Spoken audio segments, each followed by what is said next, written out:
বাংলাদেশের সাবেক প্রধানমন্ত্রী শেখ হাসিনাকে দেশে ফেরত পাঠানোর প্রত্যর্পণ বিষয়ে ভারতের পররাষ্ট্রমন্ত্রী এস জয়শঙ্করকে প্রশ্ন করা হয়েছে।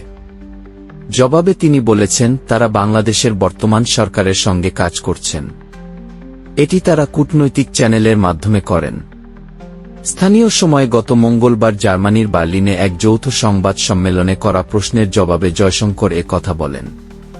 জার্মান পররাষ্ট্রমন্ত্রী আনালেনা বেয়ারবকের সঙ্গে বৈঠকের পর এই যৌথ সংবাদ সম্মেলন করা হয়।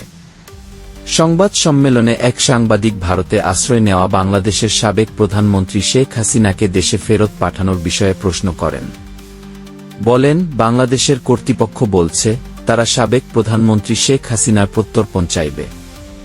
ভারত কি এমন অনুরোধ বিবেচনা করবে? জয়শঙ্কর বলেন, আপনারা জানেন বাংলাদেশে সরকার পরিবর্তন হয়েছে। আমরা স্পষ্টতই এই সরকারের সঙ্গে কাজ করছি। এটি আমরা কূটনৈতিক চ্যানেলের মাধ্যমে করি, গণমাধ্যমে প্রকাশিত প্রতিবেদনের ভিত্তিতে নয়। ছাত্র জনতার অভ্যুত্থানে গত ৫ আগস্ট আওয়ামী লীগ সরকারের পতন হয়।